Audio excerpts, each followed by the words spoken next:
নবান্ন অভিযানে বিচার চাওয়ার নামে আক্রমণ হয়েছে, হামলা মারধরে জখম পুলিশ কর্মীদের পাশে মন্ত্রী শোভনদেব চট্টোপাধ্যায়।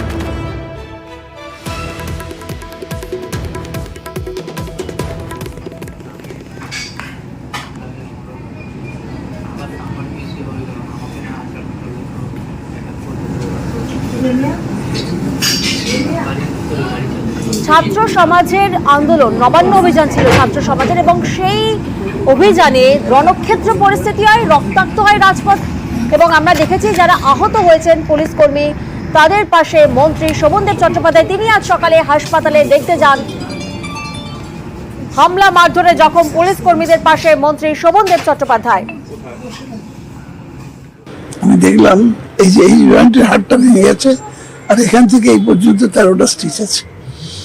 তবুও ঈশ্বরের একেবারে চোখটা নষ্ট হয়নি। ওদিকে আরেক জায়গায় শেষ আছে, উত্তরপ্রদেশ চোখের অবস্থা খুবই খারাপ, খুবই খারাপ। বিচার চাইতে গিয়ে এইভাবে মানুষকে আক্রমণ করা, থালি মেরে মেরে চোখ নষ্ট করে দিয়েছে, বহু লোকের মাথা ফেটেছে। জখম সার্জেন্টকে দেখতে হাসপাতালে মুখ্য সচিব, মুখ্যমন্ত্রীর নির্দেশে হাসপাতালে মুখ্য সচিব বিপি গোপালিকা। সার্জেন্ট দেবাশিস চক্রবর্তীর এক চোখে আংশিক দৃষ্টিশক্তি নষ্ট, আন্দোলনকারীদের ইটের ঘায়ে পুলিশ কর্মীর দৃষ্টিশক্তি নষ্ট। প্রতিনিধি সোমরাজ এই মুহূর্তে আমাদের সঙ্গে রয়েছেন, সরাসরি সোমরাজের থেকে একটু জানার চেষ্টা করি। সোমরাজ, আমরা জানি যে রাজ্য সরকার পাশে থাকার আশ্বাস দিয়েছেন এবং আজই মুখ্য সচিব তিনি দেখতে গিয়েছেন সার্জেন্ট দেবাশিস চক্রবর্তীকে। উনি এখন কেমন আছেন? দেখো, সার্জেন্ট দেবাশিস চক্রবর্তী এখন স্থিতিশীল আছে। চিকিৎসকদের তরফে 2 সপ্তাহ তাকে বিশ্রাম নেওয়ার পরামর্শ দেওয়া হয়েছে। মুখ্যমন্ত্রী মমতা বন্দ্যোপাধ্যায়ের নির্দেশে রাজ্যের মুখ্য সচিব বিপি গোপালিকা আজ বাইপাসের ধারে বেসরকারি হাসপাতালে যান। সার্জেন্ট দেবাশিস চক্রবর্তীর সঙ্গে কথা বলেন।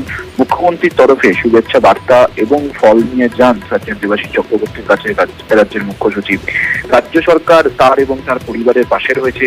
যে কোনো সমস্যায় রাজ্য সরকার তাদের পরিবারের পাশে দাঁড়াবে, তাই বার্তা রাজ্যের মুখ্য সচিব দেন। সার্জেন্ট দেবাশিস চক্রবর্তীকে বেশ কিছুক্ষণ আলোচনা করেন, তার শারীরিক অবস্থার খোঁজ খবর নেন রাজ্যের মুখ্য সচিব বিপি গোপালিকা, তেমনটাই সূত্র মারফত জানা যাচ্ছে।